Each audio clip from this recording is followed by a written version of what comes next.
Como ficar rico com ações ainda esse ano, em 2025? Presta atenção, isso daqui é um vídeo extremamente importante. Por mais que essa chamada forte, eu vou embasar essa chamada para vocês. Aí vocês julgam até o final do vídeo se fez sentido ou não, mas eu te garanto que esse vídeo pode mudar a sua jornada como investidor e também a jornada financeira da sua família. Mas antes de começar, eu vou te fazer 3 perguntas e eu quero que você esteja comigo aqui e responda as 3 com muita sinceridade. Aqui a gente tem 3 barras de chocolate. Você compraria essa barra por R$6, essa barra por R$12 ou essa barra por R$18? Vamos pensar? Qual que você escolheria? A B ou a C? Deixa nos comentários aí. Segunda pergunta, você tem um Nintendo Switch 2, tá ali com o novo Mario Kart, tem o Zelda com a versão avançada, tem um monte de jogo legal lançando. Você prefere o Nintendo Switch 2 pagando R$3.600, pagando R$4.200 ou pagando R$4.800? O que você acha? Qual que você compraria? Opção A, B ou C? Responde aí pra mim. E aqui você tem, por exemplo, a Finclass. Você tem a Finclass por R$39,95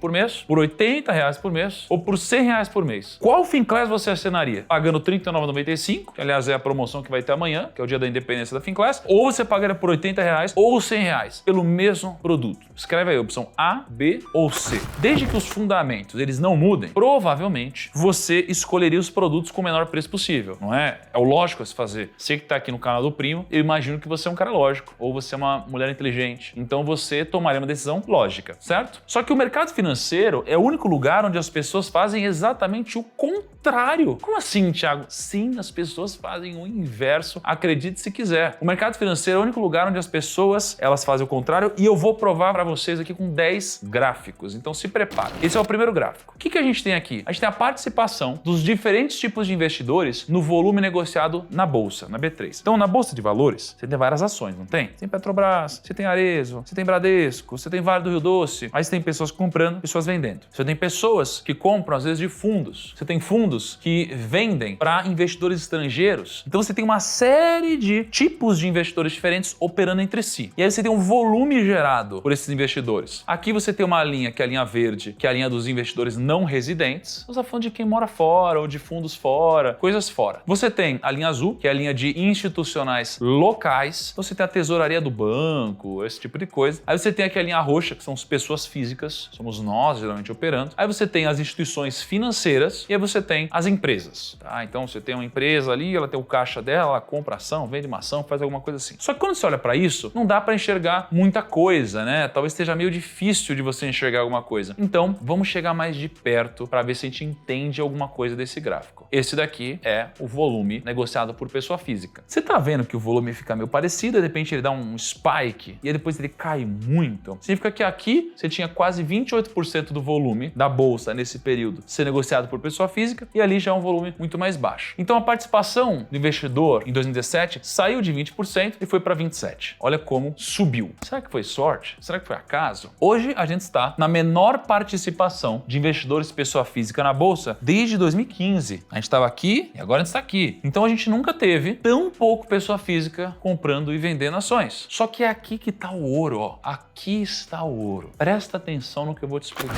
Esse outro gráfico é o gráfico do Ibovespa, o gráfico da Bolsa de Valores. E se você for pegar reajustado pela inflação a bolsa, a gente tinha a bolsa aqui na mínima histórica. Então a bolsa está muito baixa, é como se pouca gente estivesse ganhando dinheiro. E aí a gente tinha pouca gente, pouca pessoa física aqui, certo? Só que aqui a bolsa começou a subir, ó. Olha o preço da bolsa subindo. Significa que as pessoas estavam ganhando dinheiro. O que aconteceu? A gente teve um número de investidores aumentando. Só que aí, depois a bolsa começou a cair muito. Quando a bolsa caiu muito, o número de investidores pessoa física também caiu muito. Então pensa, a bolsa caindo, a pessoa começa a sair. A bolsa subindo, a pessoa começa a entrar. Então a gente teve aqui a bolsa subindo muito, olha aqui essa linha, e aí o número de investidores subindo muito. Aí depois a bolsa começa a cair, fica de lado, investidor pessoa física começa a sair também. Você entendeu isso aqui? É simples, né? Bolsa voltou a subir, que é o que começou a acontecer agora. Esse ano a bolsa está subindo, aí o pessoa física volta a comprar. E aí o investidor pessoa física vai sempre fazendo um movimento atrasado e vai conseguindo a proeza de perder dinheiro em todos os cenários. E o Warren Buffett me ensinou que a gente deve comprar ao som de canhões e vender ao som dos violinos. É simples assim. Quando o pau tá quebrando, tá todo mundo com medo, você compra. Quando tá todo mundo muito feliz no violino, você vende. Tem alguma coisa errada. Porque o que a pessoa faz geralmente é comprar ao som dos violinos quando tá todo mundo bem, e ela vende ao som dos canhões quando tá todo mundo mal. Por isso que elas perdem dinheiro consecutivamente.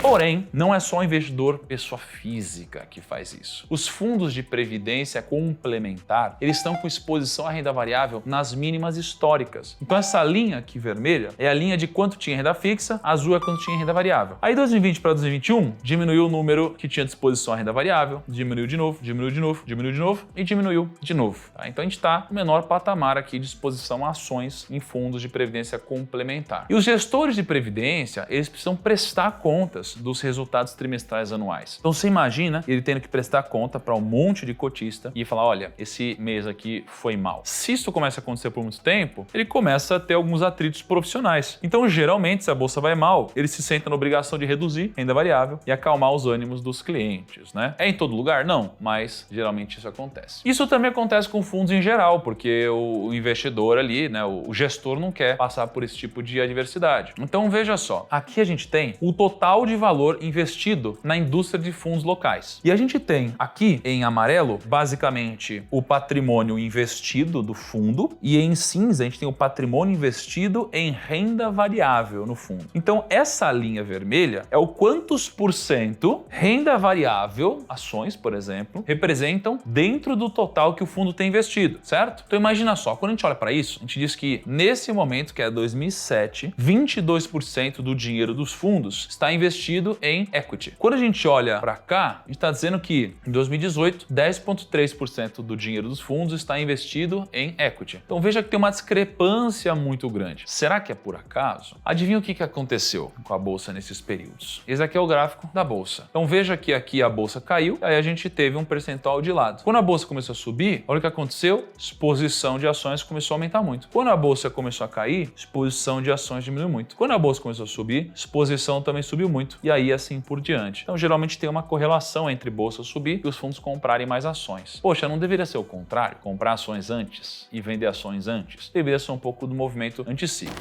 Só que são nesses momentos que as melhores oportunidades do mercado surgem. Então se você olhar para cá, a gente tem três linhas. A gente tem essa linha azul clara, que é o preço-lucro do Brasil, que hoje estaria em 10,1. A gente tem o preço-lucro dos países emergentes, que seria aqui essa linha verde, 14,8. E o preço-lucro do resto do mundo, que estaria aqui em 22. Então o que você percebe? Você percebe que tem momentos que geralmente isso daqui abre muito. Então veja que o preço-lucro de países emergentes, ele estava próximo do preço-lucro ao redor do mundo. Só que aí depois isso daqui começou a abrir novamente. Então hoje a gente tem uma diferença muito grande do preço-lucro de países emergentes e do preço-lucro do Brasil para o preço-lucro ao redor do mundo. Então às vezes essa boca de jacaré abre, ela fecha. Ela abre, ela fecha. E hoje a gente está num patamar muito distante. É como se isso daqui tivesse acontecido pouquíssimas vezes na história. É como se a nossa bolsa tivesse muito mais barata. Não significa que garante que vai subir, mas a gente está muito barato perto do mundo. E o preço de uma ação geralmente é movimentado por duas coisas, que é o que você precisa entender. Ela é movimentada pelo sentimento, que é o curto prazo. Então tá todo mundo sentindo que tá na hora de comprar. Todo mundo compra. Então no curto prazo você tem esse movimento. E você tem um movimento no longo prazo, que geralmente ele é drivado, a gente chama, pelos lucros. Então no curto prazo tudo bem, o sentimento vai ditar o rumo do preço. No longo prazo é o lucro que vai definir o futuro de uma ação. Então se tá todo mundo pessimista, mas o lucro dessa ação todo ano sobe, o preço dela pode oscilar no curto prazo, mas no tempo vai subir. E o sentimento em maio era esse daqui, ó. Em maio a gente tinha 40% das pessoas otimistas e 19% das pessoas achando que tinha que comprar mais ação. Só que quando você olha para setembro, 66% das pessoas estavam otimistas e 45% foram aumentar a posição. Então olha como era, olha como foi. Então no final das contas, a gente teve gente ficando mais otimista agora em setembro. E como que mexe os preços no curto prazo é o sentimento. Isso aqui é muito importante. Só que não foi só com a bolsa que o cenário parece estar melhor. Quando a gente olha para o que está politicamente sendo o que está movimentando a economia, você tinha ciclo eleitoral de 2026 aqui em 51%, 2% falando da taxa de juros do mercado. De repente, em setembro, isso aqui já mudou. A gente tem grande parte do mercado já empolgado com a queda da taxa de juros. Isso aqui é uma coisa muito boa para a economia, tá? Essa diferença é grande, porque uma empresa, quando você vai fazer o valuation dela, você vai pegar o lucro que ela vai ter nos próximos anos, vai trazer a valor presente, e quando a taxa de juros cai, você vai trazer um valor do futuro a valor presente por uma taxa de juros menor, e aí essa empresa vale mais.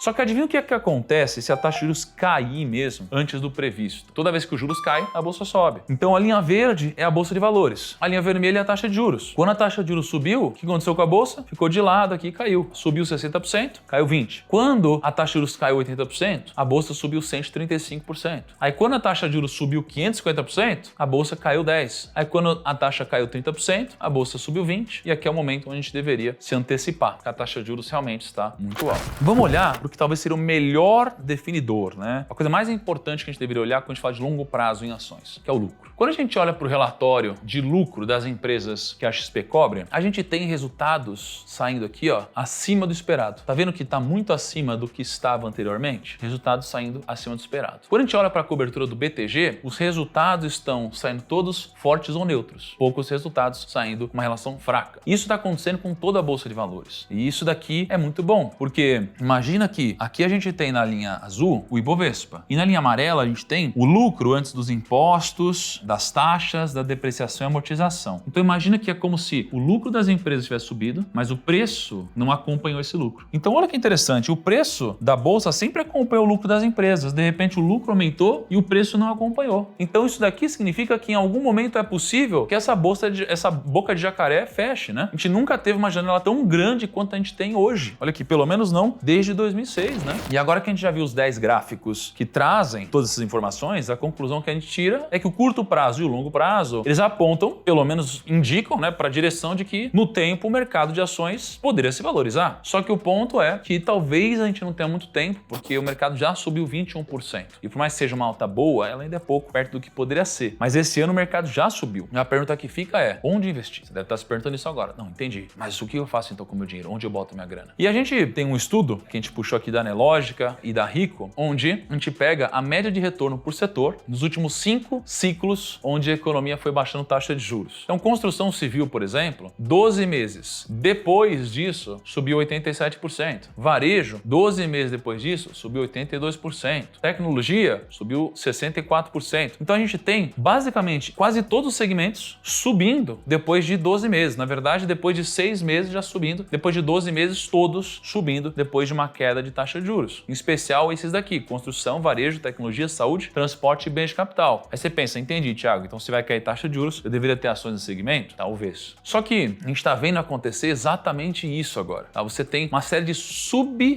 setores dentro desses setores. E aí, para facilitar as melhores empresas, eu fiz um filtro para vocês. Não necessariamente isso aqui garante que essas são as melhores empresas, a gente só fez um filtro. Então a gente pegou empresas com um PL razoável, empresas abaixo do valor patrimonial, né, com um ROI razoável, com uma dívida bruta controlada, que crescem ao longo dos últimos 5 anos. Então a gente tem várias empresas aqui. Só que não adianta olhar só para indicador, porque por mais que os indicadores ajudem, eles não garantem nada na sua vida. Você precisa de um grau de profundidade nos seus investimentos. E você precisa olhar além dos números frios que acabam não proporcionando um fator decisório tão decente assim na alocação do seu capital. Então você precisa de mais profundidade. Então, o que eu te dou de sugestão é que a Finclass, por exemplo, tem 2 carteiras recomendadas, onde você basicamente tem ativos recomendados em alternativos, internacional, renda fixa pós, ações. Então, por exemplo, os ativos alternativos renderam 309% no período, os internacionais renderam 59%, renda fixa pós 41% e ações 30%. Então você vai tendo uma alocação de acordo com o capital que você coloca e você sabe exatamente qual ativo você deveria comprar. Você pode estudar, que a Finclass te permite estudar, você pode simplesmente pegar a carteira recomendada e seguir uma carteira recomendada feita por analistas profissionais. E ter uma carteira completa faz toda a diferença. Não adianta só você escolher, só quero ação, só quero renda fixa. Não, porque aqui nessa linha azul você tem a renda fixa. Aqui na linha vermelha você tem a bolsa. Então quando você tem uma carteira de ativos, incluindo renda fixa, internacional, ações, você vai ter uma carteira um pouco mais estável, tá vendo? Então você tem uma rentabilidade, tem segurança e dorme melhor. Essa é um pouco da lógica, tá? Inclusive, tem aqui alguns depoimentos dos alunos da Finclass. O Edésio, depois de 8 meses de carteira de renda ativada com sucesso, vejo meu patrimônio crescendo a cada dia e sendo convertido em dividendos, que pinga todos os meses na minha conta. Olá pessoal, tudo bem? Assinei o vitalício da Finclass há cerca de 2 anos atrás, depois de 6 meses só estudando, eu comecei a investir. Na época, todo o meu dinheiro guardado dava cerca de 200 mil. Em 1 ano e meio investindo com disciplina, fazendo aportes regulares na minha carteira, seguindo o que eu aprendi na plataforma, vendo todos os vídeos no YouTube, eu consegui chegar no meu primeiro milhão e tenho hoje mais de 60% de rentabilidade na minha carteira. Então, aqui a história legal do Guilherme. Aí tem também do Rodrigo.